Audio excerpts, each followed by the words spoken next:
Kalau negatif ya nggak ada. Ini negatif cyanida, itu konform. Terima kasih. Enggak, dia suruh minum sama saya berdua. Nanti jadi negatif nanti. Ya udah gitu aja, susah.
Masih berlanjut. Justru babak berikutnya di mana kuasa hukum akan mendatangkan sejumlah saksi dan ahli untuk menunjukkan tidak adanya keterlibatan Jessica dalam kematian Mirna akan dimulai.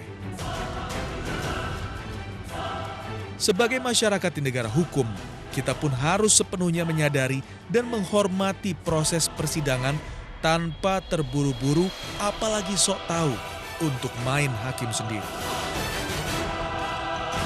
Sebelum kita menjatuhkan putusan lebih dulu dari hakim, pernahkah terfikirkan bila pada akhirnya putusan hakim berbeda dengan keyakinan kita selama ini?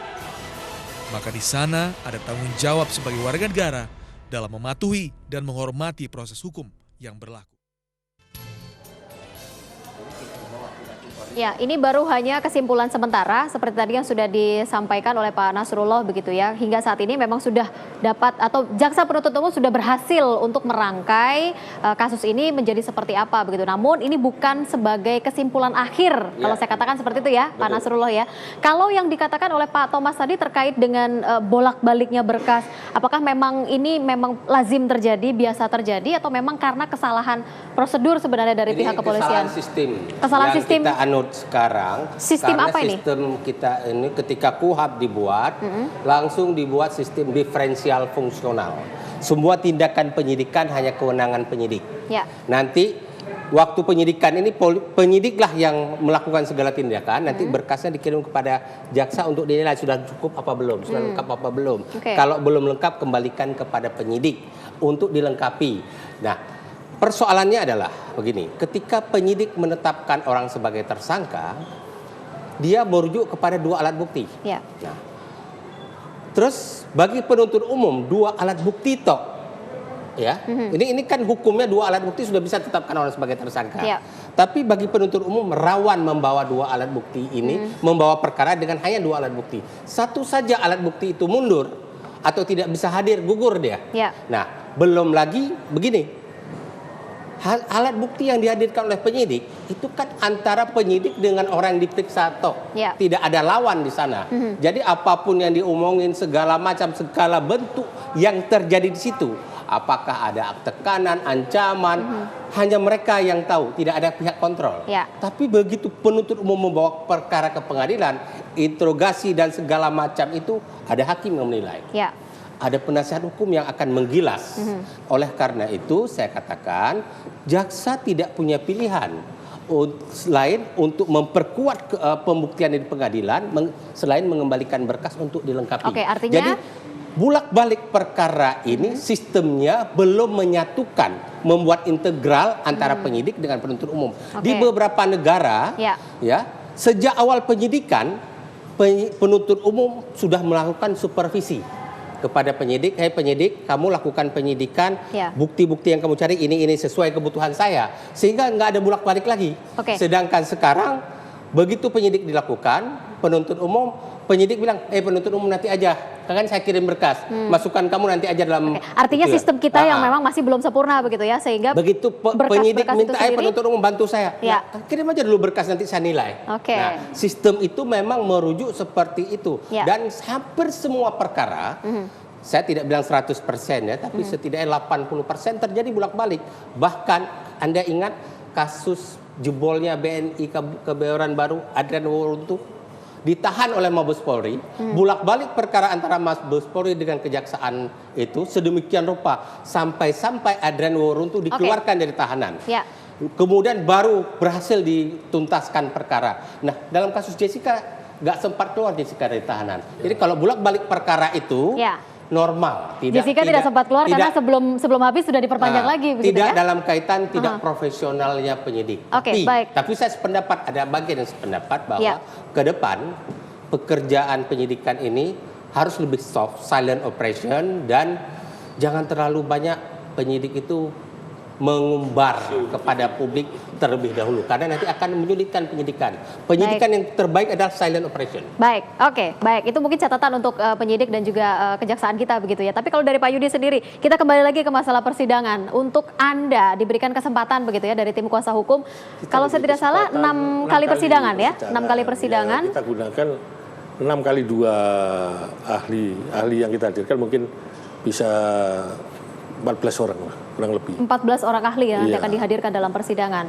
Baik, kalau kita mengacu kepada saksi-saksi kemarin yang sudah dihadirkan begitu ya oleh jaksa penuntut umum, adakah memang saksi yang belum sepenuhnya begitu dihadirkan dalam persidangan sebenarnya? Banyak saksi-saksi yang meringankan Jessica tidak dihadirkan. Ya, itulah saya juga heran mengapa di Republik ini nggak polisi, nggak jaksa bisa diberi menghilangkan saksi yang di BAP atau apa yang sudah di BAP juga tidak dipasang di dalam berita acara yang disampaikan ke jaksa. Itu konstruksi yang dari Oliver itu yang menguntungkan Jessica, versi Jessica tidak dimasukkan. Yang bagian mana yang Anda maksudkan? Jessica kan dikonstruksi 2 kali. Versi polisi, versi Jessica sendiri. Yang versi Jessica tidak dimasukkan. Buru-buru ketemu yang di rumah sakit juga minum cyanida, BAP-nya dirubah juga. Ada hal-hal memang yang tidak ditampilkan. Seperti itu. Saya heran kok di Republik ini cek gampangnya mau menahan orang gara-gara ketahuan seperti itu. Menurut Anda tidak dibenarkan seperti itu? Itu tidak boleh. Itu kalau penegak hukum itu hukumnya ditegakkan, bukan semau gue gitu loh. Itu kan semau gue menegakkan hukum. Nggak bisa itu. Ada berapa saksi sih sebenarnya yang tidak dihadirkan dalam persidangan kemarin oleh jaksa penuntut umum? Ya adalah seperti orang yang melihat Jessica main gadget. Ada sebenarnya? Ada itu. Saksi yang melihat secara langsung? Ada, saksi yang meringankan itu. Yang menguntungkan Jessica. Sudah sempat di BAP? Iya, sempat. Iya, ada di BAP. Kalau di BAP saya kan nggak ngomong. Pembantunya juga menguntungkan. Nah, masalah celana yang dibuang. Loh, itu waktu itu penggeledahan itu ada saya. Kalau kita ngomong jujur, tambah direkayasa, dipolitisir. Wah, itu mengantongi cyanida di kantong begitu. Apa nggak mikir dia? Kalau kita mau nggak jujur, tampilkan celana saja satu, ambil bawa aja.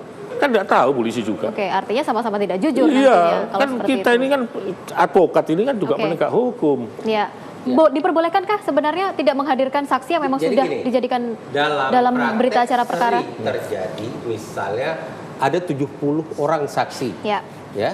Terus karena jadwal persidangan hakim itu butuh cepat jarak persidangan, sering penuntut umum mungkin ngambil setengahnya. Yang diambil seringnya adalah yang mendukung surat dakwaan. Yang kurang mendukung surat dakwaan tidak lagi dihitungkan. Nah, berapa orang saksi akan dihadirkan ke pengadilan, berapa banyak bukti yang dihadirkan oleh penuntut umum ke pengadilan, terserah dia. Karena kalau dia anggap sudah cukup untuk membuktikan, selesai. Nah, jika ada saksi-saksi yang sudah di BAP, tapi tidak dihadirkan oleh penuntut umum, bisa dihadirkan oleh penasihat hukum. Minta kesempatan dari tim kuasa hukum berarti. Nanti. Ya, itu Saya sering melakukan itu ya. Oke. Karena saya lihat ini karena dalam praktek saya sering, khususnya kasus-kasus korupsi Ya. yang begitu menguntungkan klien saya dalam BAP itu, penuntut umum menganggap sudah cukup nggak dihadirkan. Oke. Saya hubungi yang bersangkutan, Bisa saya untuk hadirkan. dihadirkan. Artinya itu kesempatan untuk Anda juga untuk menghadirkan Pak Yudi. Jadi saksi-saksi yang menguntungkan Jessica ini selama ini kan didakwa untuk hal-hal yang buruk saja. Ya. Seperti CCTV, sembunyi dia sengaja di meja 54. Pertanyaan saya, apakah Jessica itu masang CCTV jadi perangkap, jadi pemasang CCTV di di Oliver Cafe itu? Oke, baik Pak Yudi, artinya next persidangan ini berikutnya 6 kali persidangan adalah kesempatan Anda begitu ya untuk menghadirkan saksi yang menurut Anda nantinya akan meringankan Jessica. Tapi terakhir, saya potong. Ya. Saya nggak setuju kalau meringankan. Bukan, Apa? saya tidak setuju kalau seberapa banyak persidangan dilakukan dibatasi dalam rangka terdakwa membela diri menghadirkan saksi. Kalau misalnya dari 6 kali persidangan saksi-saksi yang akan menguntungkan dia belum selesai, padahal menyangkut nasib dia, Boleh ditambah? ancaman pidananya bisa mati, jangan batasi. Oke. Masa persidangan Setuju itu saya itu. Oke. Setuju betul. kasih kesempatan semaksimum mungkin. Oke. Karena ini kesempatan membela diri loh. Ya. Bahkan bagi saya dalam proses peradilan pidana itu kesempatan membela diri bagi terdakwa jauh lebih besar. Tapi hakim sudah daripada memutuskan, penuntut umum. hakim sudah memutuskan. Itu tidak saklek. Hanya saja hakim biasanya memang terpaksa membuat jadwal. Oke, agar tidak melebihi batas waktu yang diberikan penahanan. oleh oleh Mahkamah Agung. Oke, Tapi baik. apabila sampai dengan batas waktu itu ternyata terdakwa belum selesai dan Artinya dia masih masih boleh butuh untuk saksi, ditambahkan. hakim biasa Mengajukan fleksibel, perpanjangan. meminta Mengajukan perpanjangan. Cuma Oke. kalau Pengadilan tinggi. udah pokoknya 6 Ya. kali itu, kalau nggak selesai tetap harus selesai. Itu Baik. merampas nyawa orang secara tidak benar. Baik, kita masih akan nantikan kembali persidangan ini nanti seperti apa. Tapi saya harus akhiri perbincangan ini. Pak Thomas, saya mohon maaf, saya harus akhiri perbincangan ini. Terima kasih Bapak-Bapak. Kita nantikan hari Senin seperti apa kelanjutan dari persidangan kasus pembunuhan Wayan Mirna Salihin dengan terdakwa tunggal Jessica Kumala Wongso. Saya harus pamit pemirsa, kembali lagi kepada Anda dan juga nanti hakim yang memutuskan terkait dengan perkara ini. Selamat malam.